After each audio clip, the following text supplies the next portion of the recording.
नागार्जुन द्वारा संपादित विद्यापति की कहानियां। क्या आपने कभी सोचा है कि मैथिली लोक संस्कृति की आत्मा विद्यापति की कहानियां हिंदी के पाठकों तक कैसे पहुंची? कौन था वो कवि जिसने सदियों पुराने लोक साहित्य को नई भाषा, नई रोशनी दी? सन 1963 के आसपास आधुनिक हिंदी के विद्रोही और लोकधर्मी कवि नागार्जुन ने किया एक अनोखा काम। उन्होंने विद्यापति की कहानियों का छाया रूपांतरण किया। ये सिर्फ अनुवाद नहीं, ये थे भावों की रक्षा, लोक संवेदना की पुनर्रचना और जनभाषा में संस्कृति का पुनर्जन्म। नागार्जुन चाहते थे कि विद्यापति की लोकप्रिय कहानियां और गीत मैथिली की सीमाओं से निकलकर हिंदी पाठकों के दिलों तक पहुंचे, सरल भाषा में, सहज भाव में, बिल्कुल जनमानस की आवाज बनकर। आज के इस ऑडियो में हम सुनेंगे विद्यापति की 5 महत्वपूर्ण कहानियां। तो चलिए शुरू करते हैं। मैं हूं आपकी दोस्त वर्षा। आशा करती हूं आप सभी बहुत अच्छे से होंगे।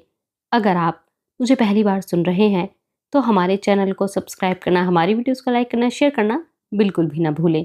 तो चलिए चलते हैं बिना किसी देरी के विद्यापति की कहानियों की ओर। चोर की कथा। एक बार विक्रमादित्य के मन में चोरों की करतूत जानने की इच्छा हुई। विक्रमादित्य ने भिखारी का वेश धारण किया और उज्जैन के बाहर पुराने मंदिर में छिपकर बैठे। अंधेरी रात थी, लोग सो चुके थे। 4 चोर वहां आकर बातें करने लगे। वे अपने साथ खाना भी लाए थे। पोटली खोलते खोलते एक चोर बोला, अब यहाँ सुस्ता भी लें और खाना भी खा लें, फिर ताजा दम होकर शहर के अंदर चलेंगे। औरों ने कहा, ठीक तो है। भिखारी सामने आ गया, बोला, जूठन मुझे दे देना। कौन है तू? चोरों ने चौंक कर पूछा। मैं कंगाल हूं, उस नकली भिखारी ने कहा। भूखों मर रहा हूं, चला नहीं जाता, इसी से यहां पड़ा हूं। चोर बोले, हाँ, दिन में भी हमने तुझे यहीं देखा था। हम रास्ते की टोह लेने के लिए ही निकले थे, तू अब तक यहीं क्यों बैठा रहा? भिखारी ने स्वरों को मोड़कर कहा, मालिक, तो फिर कहाँ जाता? देवता के दर्शनों के लिए सारी दुनिया यहाँ आती है। भीख पाने की आशा में यहाँ बैठा रहता हूँ। आज कुछ नहीं मिला, सारा दिन भूखा रहना पड़ा। अब इस वक्त उठा भी नहीं जाता सरकार। तुझे झूठा खाना देंगे तो हमारा क्या काम करेगा? एक चोर ने उससे पूछा। भिखारी बोला, मालदारों की कोठियां बतलाऊंगा और ढोने का काम भी करूंगा सरकार। तो ठहर जा, तुझे झूठन मिलेगी। दूसरा चोर बोला। चोर खाना खा चुके तो भिखमंगे को भी खाना मिला। राजा विक्रमादित्य भला झूठन क्यों खाते? झूठा खाना खप्पर में लेकर उन्होंने बेताल से गायब करवा दिया। पीछे हुलस कर बोले, मालिक, आपकी मेहरबानी से आज कई दिनों बाद भरपेट खाना नसीब हुआ। इतने में चोरों का मुखिया बोला, मैंने बड़ी मेहनत से सगुन विद्या सीखी है। मैं गीदड़ की बोली का मतलब समझता हूँ, उसकी भाषा मुझे मालूम हो जाती है। दूसरे चोर ने कहा, अच्छा बतलाओ, अभी अभी गीदड़ क्या बोला? मुखिया बोला, गीदड़ ने कहा है कि तुम लोगों में 4 चोर हैं और एक राजा है। तीनों चिहुक पड़े, कहा, हम चारों तो एक दूसरे को पहचानते हैं और 5वां यह कंगाल है। दिन में भी यही पड़ा था। झूठन चाटने वाला भला राजा कैसे होगा? शक की तो यहाँ गुंजाइश ही नहीं। मुखिया ने कहा, मगर सियार ने जो कुछ कहा है वह भी झूठा नहीं हो सकता। साथ ही चोरों का जी धड़कने लगा। उन्हें आश्चर्य भी हो रहा था और शंका भी हो रही थी। मुखिया इस बात पर डरा था कि उसकी सगुन विद्या की जानकारी धोखा नहीं दे सकती। हो न हो उन 5 में कोई ऐसा एक अवश्य है जो राजा है। साथ वाले चोर बाहर बाहर हंस भी रहे थे, अंदर अंदर डर भी रहे थे। आखिर 5 ने नगर के अंदर प्रवेश किया। एक रईस की कोठी में उन्होंने सेंध डाली। बहुत सारा माल हाथ लगा। माल लाद लूद कर वे शहर के बाहर ले आए। सारा सामान एक गड्ढे में छिपा दिया। गड्ढे के इर्द गिर्द काफी झाड़ झुरमुट थे। फिर चारों ने झील में स्नान किया, धुले हुए कपड़े पहने, नागरिकों का वेश धारण किया। फिर वे नगर के भट्टी खाने की ओर गए और 5वां एकाएक गायब हो गया। महल के अंदर पहुंचकर राजा भी नहाए धोए, राजसी वस्त्रों और आभूषणों से सज्जित होकर सवेरे सिंहासन पर बैठे। कोतवाल को बुलवाया। राजा ने कोतवाल से कहा, सारी रात क्या सोकर ही गुजारते हो? नगर के अंदर क्या कहाँ दुर्घटना होती है तुम्हें कुछ भी नहीं पता चलता। जाओ, पिचंडिल कलाल के दारू खाने में 4 चोर शराब ढाल रहे होंगे, उन्हें बांध बूंद कर फौरन ले आओ। कोतवाल चोरों को बांध कर ले आया। उन्हें दरबार में हाजिर किया गया। राजा ने चोरों से पूछा, मित्रों, मुझे पहचानते हो? महाराज, चोरों का सरदार हाथ जोड़कर बोला, मैंने तो आपको तभी पहचान लिया था, किंतु मेरे साथी भारी काफिल हैं, इन्हें मेरी बात पर विश्वास नहीं हुआ। गीदड़ ने तो ठीक ही कहा था, वह भला काहे झूठ कहेगा। मेरे ही साथियों की अकल चढ़ने गई थी, मुझ पर बुद्धूपन का भूत सवार था सरकार। राजा विक्रमादित्य को इस पर हंसी आ गई। वह बोले, दुष्टो, सीधे सीधे तुम लोग अपना कसूर क्यों नहीं कबूल लेते? नाहक की बातों को क्यों उलझा रहे हो? अपनी बुद्धि का खोट नहीं दिखाई पड़ता? चोर बोला, इसमें हमारी बुद्धि का क्या खोट है महाराज? राजा ने कहा, देखो, तुम लोग तगड़े हो, बहादुर भी हो, फिर भी चोरी का पेशा अपना रखा है तुमने। इस धंधे में कितनी बदनामी है, पता चल जाने पर या पकड़े जाने पर कितना बुरा हाल होता है। चोर बोले, हाँ महाराज, इस निकृष्ट वृत्ति का कारण हमारी दुर्बुद्धि ही है। तो फिर इस धंधे को तुम छोड़ क्यों नहीं देते? राजा ने मुस्कुराकर पूछा तो जवाब मिला, इसकी जड़ है गरीबी, वही हमसे ऐसा जघन्य काम करवाती है। सारे पापों की उत्पत्ति इसी दरिद्रता से होती है महाराज। यही लोगों को बुरे काम करने के लिए उकसाती रहती है। पतित से पतित व्यक्तियों की चाकरी करने के लिए यही बाध्य करती है। दरिद्रता पिशाचिनी के कौड़े खा खा कर मनुष्य अपना होश गवा बैठता है। महाराज विक्रमादित्य ने चोरों की इस विवेक वार्ता पर अपनी प्रसन्नता व्यक्त की और कहा, अरे, तुम्हारी दरिद्रता तो तभी चली गई जबकि हम तुम दोस्त बने। तुम लोगों की जमात में शामिल होकर थोड़ी देर के लिए मैं चोर बन गया, तो अब मेरे मित्र होने के नाते तुम चारों भी राजसी सुख सुविधाओं का भोग नहीं करोगे? बोलो, अब कभी कहीं सैन नहीं डालोगे? नहीं डालेंगे महाराज।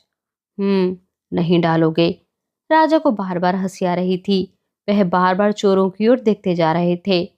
जरा देर बाद राजा बोले, अभी तो तुम लोग सभी कुछ कबूल करो, बेड़ियों में जकड़े हो ना, लेकिन मेरी बात याद रखना, आगे फिर कभी तुम लोगों ने चोरी की तो इससे भी बुरा हाल होगा। दरबार बर्खास्त हुआ। रईस का माल रईस को वापस भिजवा दिया गया। चोरों को छुटकारा मिला। मुखिया का नाम सरीसृप था, यानी खिसकू। खिसकू को शालमलीपुर की जागीरदारी मिली। बाकी तीनों भी राजा की कृपा से मालदार हो गए। धूमधाम से उनकी विदाई हुई। कुछ वर्ष बीत जाने पर राजा विक्रमादित्य ने सोचा, चोरों के जिस सरदार को मैंने शालमलीपुर का राजा यानी कि जागीरदार बनाया, वह कैसे अपना काम कर रहा है। खोटी नियत वाला आदमी शासन नहीं कर सकता। जिसका हाजमा खराब हो वह तरमाल नहीं पचा सकता। राजा ने अपना जासूस भेजा। जासूस का नाम था सुचेतन। वह शालमलीपुर पहुंचकर हालचाल मालूम करके लौट आया। कहो, राजा ने सुचेतन से पूछा। क्या बतलाऊं आपसे महाराज, आपको शायद अच्छा न लगे। नहीं नहीं, तुम बतलाओ। राजा सिर हिलाने लगे। जासूस कहने लगा, गलत सलत बतलाए तो गुप्तचर कैसा। सुनिए श्रीमान, आपने तो उस चोर को राजगद्दी दे दी, लेकिन शील स्वभाव तो उसका वैसा का वैसा ही रह गया। आपकी कृपा से उसकी दरिद्रता तो अवश्य चली गई, मगर पाजी पर नहीं गया। क्या नहीं होता है शालमलीपुर में? दुर्जन मौज मार रहे हैं, सज्जनों को कष्ट ही कष्ट है। छिनाल, शराबी, जुआरी, उचक्के, बस यही लोग हैं जिनकी तूती बोल रही है। नया राजा अपने को अजर अमर मान बैठा है। उसे कामराज तो दिखता है, यमराज नहीं दिखता। वह लोगों से खुलेआम कहता है कि बुराई का फल बड़ा मीठा होता है। जितनी सफाई से बुरे काम किए जाएंगे, नतीजा उतना ही अच्छा होगा। और जाने क्या क्या बकता रहता है। राजा गुप्तचर के मुंह से यह बात सुनकर दुखी हुए और कहा, इससे तो मेरी बदनामी फैल रही होगी। जी हाँ, गुप्तचर ने कहा, बदनामी तो फैल ही रही है। लोग कहते हैं राजा और चोर की दोस्ती हुई, लाभ तो चोर का ही रहा है इसमें। हाँ, राजा की जग हंसाई जरूर होती रहेगी। तो अब क्या करना चाहिए? राजा की आंखें बड़ी बड़ी हो गई। जल्दी जल्दी वह बहुत कुछ सोच गए। भेष बदल कर राजा शालमलीपुर पहुंचे। गुप्तचर की सारी बातें सच निकली। चोरों का सरदार सचमुच ही कुपात्र साबित हुआ। राजा विक्रमादित्य ने उसे प्राण दंड देकर शालमलीपुर की प्रजा का कष्ट दूर किया। डरपोक राजा की कथा। गंगा के दाहिने किनारे उपजाऊ अंचल है। वहां पारिभद्र नाम का एक राजा था। वह बेहद डरपोक था। बूढ़े राजा का स्वर्गवास होने पर मंत्रियों ने विद्वान ब्राह्मणों से राज्याभिषेक कराया और वह सिंहासन पर आसीन हुआ। बूढ़े राजगुरु ने एकांत में नए राजा को बार बार नीति और धर्म के उपदेश दिए, साहस और स्वाभिमान की कथाएं बार बार सुनाई। फिर भी राजा पारिभद्र का डर नहीं हटा। उसकी भीरुता के बारे में बहुतेरी अफवाहें लोगों में पहले से ही फैली हुई थी। अब शासन का पूर्ण अधिकार पाने पर पास पड़ोस के राज्यों में उसका डरपोकपन ही चर्चा का मुख्य विषय हो उठा। पड़ोसी राजाओं ने राजा पारीभद्र की सीमाओं पर आक्रमण करना शुरू किया। शत्रु उसके राज्य के भीतर घुसते गए, छोटे छोटे भूखंड पर दखल जमाते गए। वह अपनी भूमि का उतना उतना अंश छोड़ता चला गया। बहादुरी और शक्ति की बातें न करके वह हमेशा शांति के पक्ष में मुस्तैद रहा। दुश्मनों का हमला और राजा का डरपोकपन बढ़ता ही गया। परिस्थिति विषम हो गई तो मंत्रियों ने राजा से कहा, महाराज, आपकी सहनशीलता के चलते शत्रुओं ने जो भूमि ले ली वह तो ले ही ली, अब भी तो आपको अपनी शक्ति का परिचय देना चाहिए। अब तो हद हो गई है। राजा ने पान चबाते चबाते पूछा, शक्ति का क्या परिचय होता है? एक प्रौढ़ मंत्री ने कहा, शत्रुओं के साथ युद्ध करके अपनी शक्ति और पराक्रम का परिचय देना होता है। राजा बोले, अच्छा, इस वर्ष संधि ही कर ली जाए, युद्ध हम अगले साल करेंगे। तो फिर? मंत्री ने कहा, इसी वर्ष क्यों नहीं? अगले साल शत्रुओं का मुकाबला करना ही है, हम और पीछे क्यों हटे? राजा भुनभुना कर बोला, युद्ध से भारी नुकसान उठाना पड़ता है। हाथी, घोड़े, सैनिक सैकड़ों हजारों की संख्या में मारे जा सकते हैं। मंत्री ने कहा, महाराज, सेना तो होती ही इसलिए है कि शत्रुओं का मुकाबला किया जाए। सेना तो लड़ाई में ही काम आती है, नहीं तो सेना का क्या काम है? राजा कनपटी खुजलाने लगा। सेना और युद्ध की ये बातें उसे पसंद नहीं आ रही थीं। बोला, लड़ाई में सेना ही नहीं काम आती है, आदमी खुद भी काम आ जाता है। दोनों फौजों में युद्ध ठन जाने पर यदि पहला तीर मेरी ही छाती में लग जाए तो प्रभु भक्त होकर भी आप क्या कर लेंगे? नीति शास्त्र में कहा गया है कि देश से बाहर भले ही निकल जाए, अपने प्राणों की बाजी न लगाए। कैसे भी वक्त गुजारना चाहिए, काल को लांग जाओगे तो मुसीबत जरूर टल जाएगी। मंत्री कहने लगा, महाराज, आप जो फरमा रहे हैं वह कमजोर लोगों के लिए कहा गया है। आप तो काफी शक्तिशाली हैं। अब इस समय शत्रु को नहीं दबाएंगे तो आगे मौका पाकर वह आप ही को दबाएगा। राजा के हाथ गालों पर टिके थे। बोला, तो फिर एक काम कीजिए, लड़ाई में जाने के लिए मेरी तरफ से कोई प्रतिनिधि नियुक्त कर दीजिए। मंत्री का चेहरा तमतमा उठा, आवाज भी कड़ी हो गई। उसने कहा, मामूली शत्रु को मार भगाने के लिए आप किसी को अपना प्रतिनिधि बनाकर युद्ध में भेज सकते हैं, किंतु समान शक्ति वाले शत्रु से युद्ध होने पर आपको खुद ही आगे बढ़ना होगा। अब राजा पारीभद्र खिज उठा, कह गया, आप लोग चाहे जो कहें, मेरा जी नहीं करता कि युद्ध करें। आप यदि मेरी मौत चाहते हैं, मेरा जीवन सुख यदि आपसे देखा नहीं जाता, तो भले ही मुझे लड़ाई की भट्टी में झोंक दीजिए। राजा के मुख से इस प्रकार खीज भरी बातें सुनकर मंत्रीगण दरबार से उठकर चले गए। बाहर आकर वे आपस में बातें करने लगे। जब तक पिता जीवित थे यह राजकुमार बड़ा 30 मार खां बनता था, अब बड़े राजा साहब न रहे तो देखो कैसा जूड़ी ताप का शिकार हो रहा है। स्वतंत्र होने पर लोगों का असली स्वभाव प्रकट होता है। बाप की गोद में था तो होनहार मालूम देता था, अब देखो खरगोश की तरह कैसे कांप रहा है। डरपोक का जी हमेशा कांपता रहता है, चाहे पहाड़ की खो में छिपकर बैठा हो, चाहे असंख्य सेनाओं से सुरक्षित रहे, चाहे 7 समुद्र पार चला जाए। भीरू व्यक्ति का कहीं निस्तार नहीं। यह कायर अपने राज्य की रक्षा नहीं कर सकता, इसके चलते सारी प्रजा कष्ट भोगेगी। हम बाल बच्चों के साथ यहाँ रह रहे हैं, हमारी अपनी जमीन जायदाद भी है, तो क्या करें? इस कायर को भी छोड़कर भी तो नहीं जा सकते। अभी इस डरपोक को सुलह करने दो, इस तरह थोड़ा समय और कटे। आपस में सलाह मशविरा करके सभी मंत्री अपने अपने घर चले गए। वक्त बीतने लगा। शत्रु सीमा प्रदेश से आगे बढ़ते बढ़ते राजधानी के करीब आ गए। एक दिन दोपहर के भोजन के बाद राजा आराम कर रहा था कि नगाड़े की आवाज सुनाई पड़ी। डर के मारे राजा को पखाना की हाजत महसूस हुई। निबट कर आया तो उसने बूढ़े मंत्री को बुलवा भेजा। मंत्री आए। राजा ने उनसे पूछा, नगाड़े की आवाज आयुर्वेद के अनुसार दस्तावर होती है क्या? मंत्री ने बड़ी मुश्किल से अपनी हंसी को दबाया और बोले, नहीं महाराज, नगाड़े की आवाज दस्तावर नहीं होती। आपका डर ही आपके लिए जुलाब का काम कर रहा है। आखिर उसी रात राजा राजधानी छोड़कर भाग गया। आलसी की कथा। मिथिला में वीरेश्वर नामक एक महामंत्री हो गए हैं। वह स्वभाव से ही दानी और दयालु थे। दीन दुखियों और अनाथों को प्रतिदिन वह भरपूर खाना दिलाते थे। भोजन पाने वालों में बहुतेरे ऐसे आलसी थे जो बस यूं ही भिखारी बने हुए थे, फिर भी उन्हें खाना मिलता था। दुनिया में कई प्रकार के क्रियाहीन मनुष्य होते हैं, उनमें आलसी का स्थान सबसे ऊंचा होता है। भूख की आंच से अंतड़ियां ऐंठती रहती हैं तो भी हाथ पैर नहीं चलाना चाहता। उसके लिए सुस्ती और अहदीपन में ही सुख की परम अनुभूति निहित होती है। मन कहीं और भटकता रहता है। मेहनत मशक्कत का कोई झमेला नहीं। मीठी नींद पेट की आग को काबू में रखती है। महामंत्री के यहाँ पेटुओं की भीड़ नित्य प्रतिदिन बढ़ने लगी। अहदियों की मौज देखकर बहुत सारे चालाक आदमी अपना झूठ मूठ का आलस्य दिखलाकर वहां आने लगे। उन्हें भी भरपेट खाना मिलने लगा। कुछ ही दिनों में अनाथालय अहदी लोगों से भर गया। आलसियों के पीछे बहुत ज्यादा धन खर्च होने लगा। अनाथालय के अधिकारियों का माथा ठनका। उन्होंने सोचा, मालिक ने अहदियों को अपंग जानकर उनके लिए खाने पीने की मुफ्त व्यवस्था करवाई थी। अपनी सहज दया के कारण ही उन्होंने यह अन्नदान चालू करवाया था। अब जो आलसी नहीं हैं, वे भी आलसी बनकर भोजन पाने लगे हैं। यह हमारी भूल है कि हम उन्हें नहीं हटाते। मालिक का यह नुकसान नाहक हो रहा है।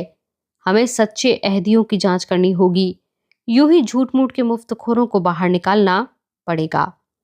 जाड़े का मौसम था।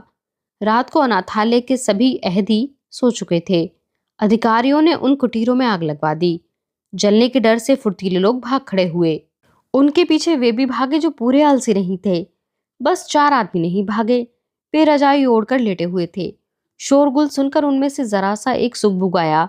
वह रजाई के अंदर से ही बोला, यह कैसा हल्ला सुनाई दे रहा है? क्या हुआ? मुंह उगाड़कर दूसरे ने कहा, लगता है इसी मकान में आग लगी है। तीसरा बोला, ओह, आग तो बढ़ती ही जाएगी। अगर भीगे कपड़े या चटाई से कोई हम लोगों को ढक जाता।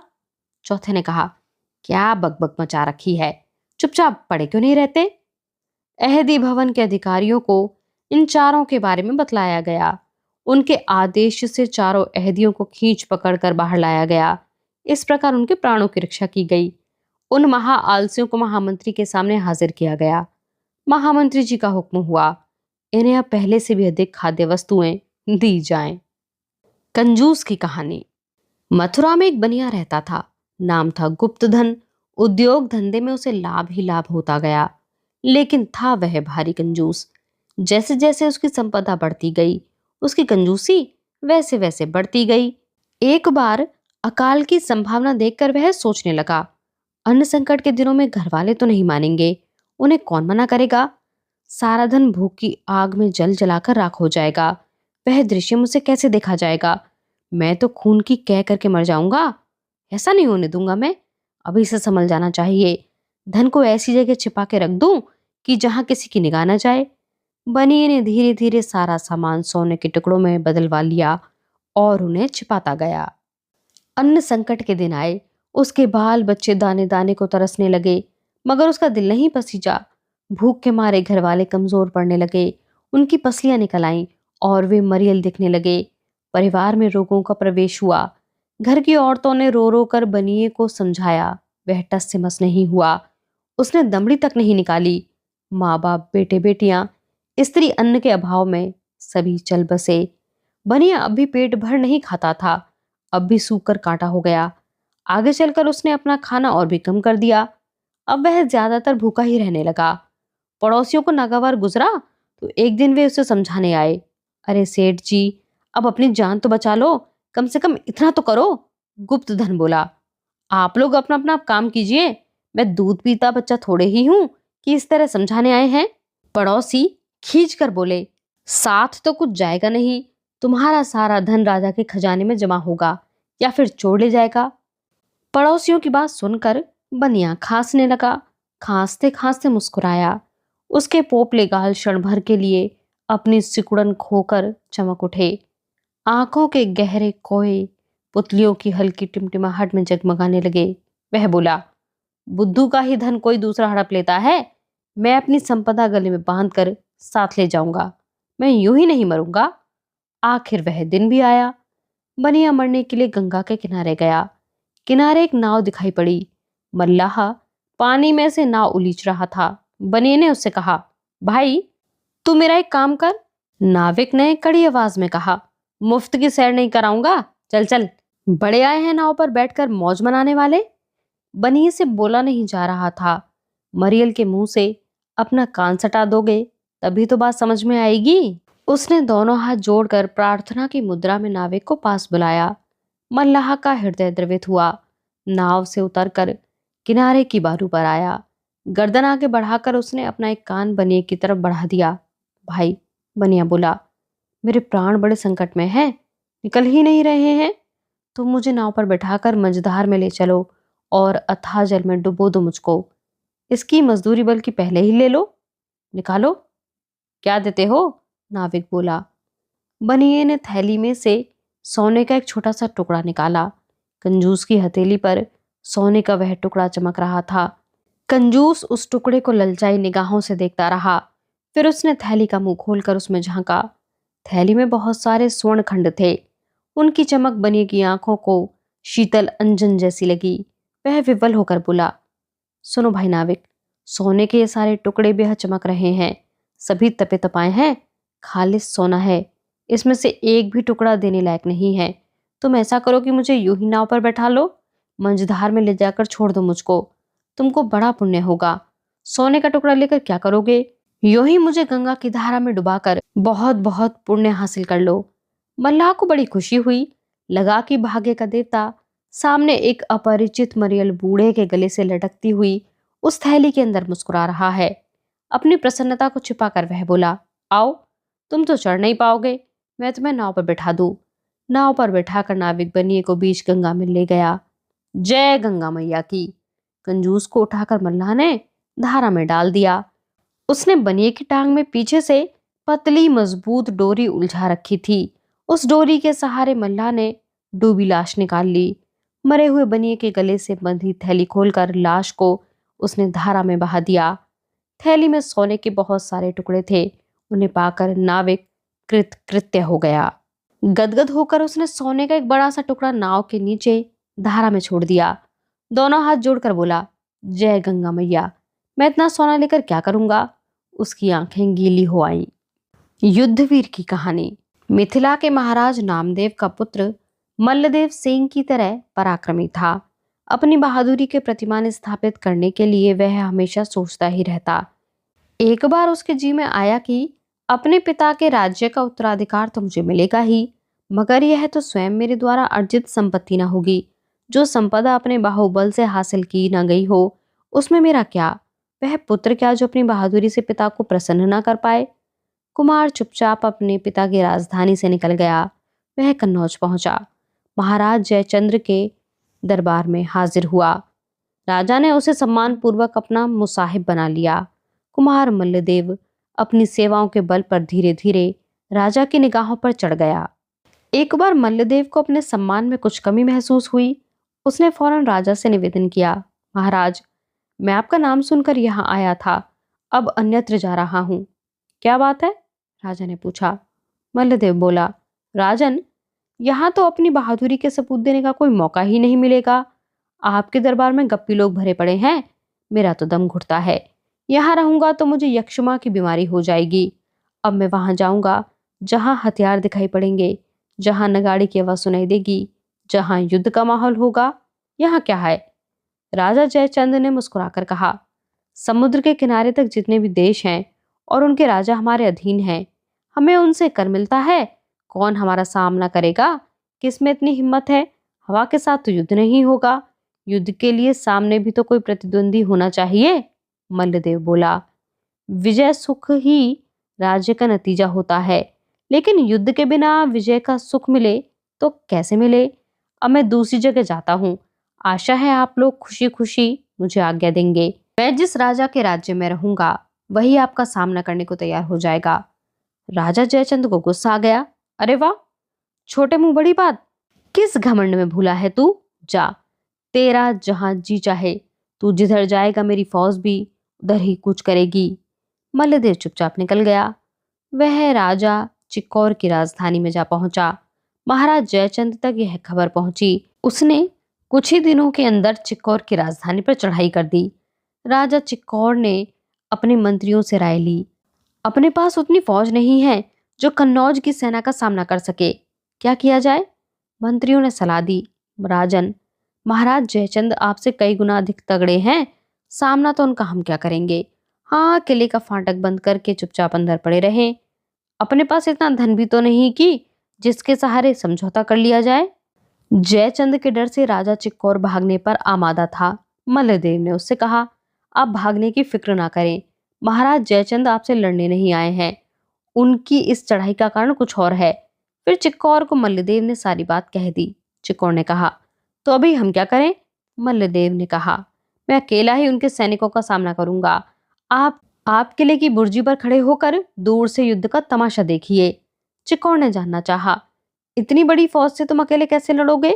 यह काम नीति के खिलाफ ना होगा? मल्लदेव ने हुंकारी भरी, मूंछों पर हाथ फेरकर बोला, वीर बांकुरे मरने से नहीं डरते, वह दूसरे की धौंस बर्दाश्त नहीं कर सकते। चिक्कौर ने समझाया, जो बिना विचारे काम करता है वह मुसीबत में फंसता है। खैर तुम बड़े बहादुर हो, और महाराज जयचंद के तो कहने ही क्या है। तुम दोनों लड़ोगे यह तो मैं सुनना भी नहीं चाहूंगा, देखने की तो बात और ही है। मल्लदेव बोला, हुजूर, यदि आपको युद्ध का देखना इतना असहनीय लगता है तो आप ऐसी जगह में जाकर छिपें जहां यमराज भी आप पर नजर न डाल सके। मुझे हाथी चाहिए। यह है हाथी देकर आप जहां चाहे चले जाएं। मैं अकेले ही आपकी इस सूनी राजधानी की रक्षा करूंगा। चिक्कौर मल्लदेव को हाथी देकर चिक्कौर किले से निकला और कहीं जा छिपा। अगले ही दिन जयचंद की फौज किले के सामने आ पहुंची।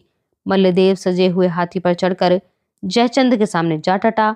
वह हथियारों से लैस था। राजा जयचंद ने पूछा, तुम कौन हो?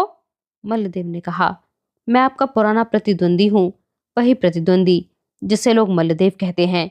जयचंद को हंसी आ गई। बोले, ठीक है, तुम्हारी बहादुरी देखी गई। अब आओ और मेरे साथ चलो। मल्लदेव ने जोरों से कहा, तुम ही क्यों नहीं चलते मेरे साथ? तुम घोड़े पर हो, मैं हाथी पर हूं।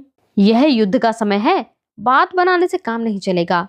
जयचंद को मल्लदेव की बातें सुनकर आश्चर्य हुआ। उसने अपने सैनिक से कहा, मल्लदेव को पकड़कर मेरे सामने ले आओ। सैनिकों ने मल्लदेव को पकड़ना चाहा, लेकिन उसने सबको मार गिराया। जयचंद ने सैनिकों की दूसरी टुकड़ी को आज्ञा दी, तुम लोग अगर मल्लदेव को जिंदा न पकड़ सको तो उसे मारकर वहीं गिरा दो। प्रभु की आज्ञा पाते ही सैनिकों ने मल्लदेव पर एक साथ तीर बरसाना शुरू किया। उसका सारा शरीर बिंध गया और वह बेहोश होकर हाथी से नीचे लुढ़क गया। घायल मल्लदेव को रणभूमि में जयचंद देखने आए। हुलस कर बोले, तुम धन्य हो मल्लदेव, धन्य हो। अब भी साफ साफ बतला दो कि जीने की इच्छा है या नहीं। मल्लदेव ने फुसफुसा कर कहा, जीत किसकी हुई? जयचंद ने कहा, तुम्हारी जीत हुई। मल्लदेव ने उत्सुक होकर पूछा, कैसे? जयचंद ने कहा, तुम अंत तक लड़े हो, हमारे सैकड़ों बहादुर तुम्हारी तलवार खाकर खेत रहे। किस कदर बुरी तरह तुम घायल हो गए हो, और अब भी युद्ध की तुम्हारी लालसा उसी प्रकार उत्कट बनी हुई है। तुम्हारी बहादुरी का भला कौन मुकाबला करेगा? मल्लदेव की आंखें चमक उठी। वह गदगद होकर बोला, महाराज, यदि आप अपने श्रीमुख से यह सब कह रहे हैं तब तो मैं भी जीना चाहता हूँ। महाराज जयचंद पर उसकी बहादुरी का सिक्का जम गया। उन्होंने मल्लदेव के शरीर में पट्टी चढ़वाई और फिर उसे अपनी राजधानी ले गए। पीछे मल्लदेव कन्नौज के राजा का मंत्री हुआ। आज की इस आखिरी पंक्ति के साथ यह वीडियो यहीं पर समाप्त होती है। हमारे साथ बने रहने के लिए, हमें सुनते रहने के लिए आप सभी का बहुत शुक्रिया। अगर आपको यह पुस्तक पसंद आई हो तो हमारे चैनल को सब्सक्राइब करें, हमारे वीडियोस को लाइक करें और शेयर करना बिल्कुल भी ना भूलें। तो बने रहिए हमारे साथ, क्योंकि यहाँ साहित्य है, लोक है और भाषा की जीवित धड़कन है।